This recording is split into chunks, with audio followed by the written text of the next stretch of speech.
Now let's take the opposite approach. Is international law getting stronger? And we can look at those same things that we discussed and look at them in a different light. Say Europe. Europe is a continent that spent most of the 20th century beating itself up. Now, 28 countries have joined together in an economic union and have established deep integration between themselves. Despite the problems with the single currency, the euro, we've seen a great willingness among members of Europe to give up part of their sovereignty in order to make the European Union work. And in fact, the European Union has become quite a draw for other countries as well. Countries like Serbia have modified their behavior based on their desire to join the European Union.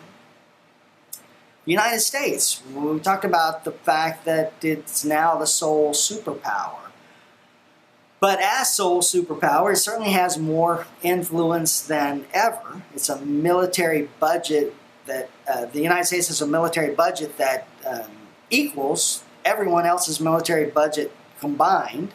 So the U.S. has no military rival to speak of. So one could argue that we're safer than ever before, and therefore able to influence the growth and development of international law. Economic cooperation worldwide is at an all-time high. Although we see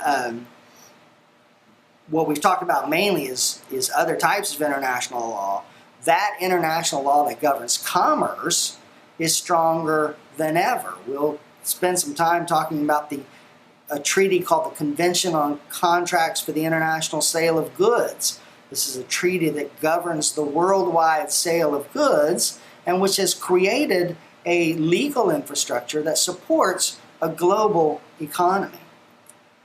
What else? And certainly world trade is at an all-time high, and we've had years of the belief that free trade is the best trade, and I would argue that we have more free trade occurring now than we have in the entire history of man.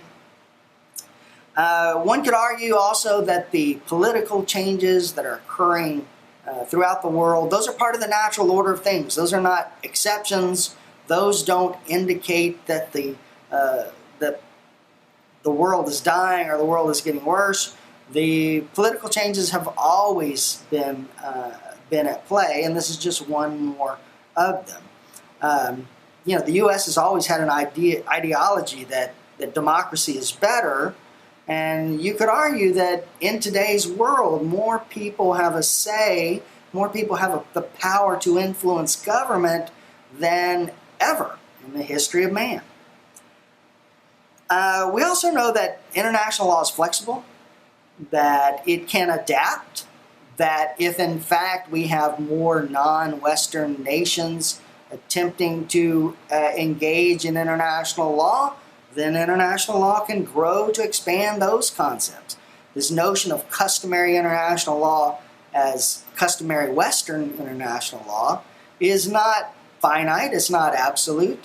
All we're saying is a custom. Well, if enough non-Western states engage in a custom and that becomes accepted as the law, then that can become international law. So international law is flexible.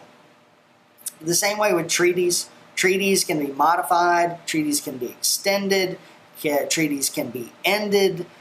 We've established a framework for the people of the world to enter into agreements that bind their nations. But nothing says that binding process has to be a negative or has to be there forever.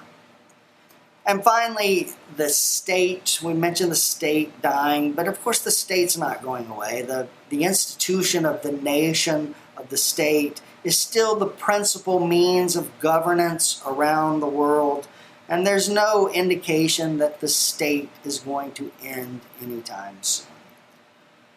So there's an argument for international law dying. There's an argument for international law growing stronger. Think about it, and I'm sure it'll come out in a question at some point. Thanks.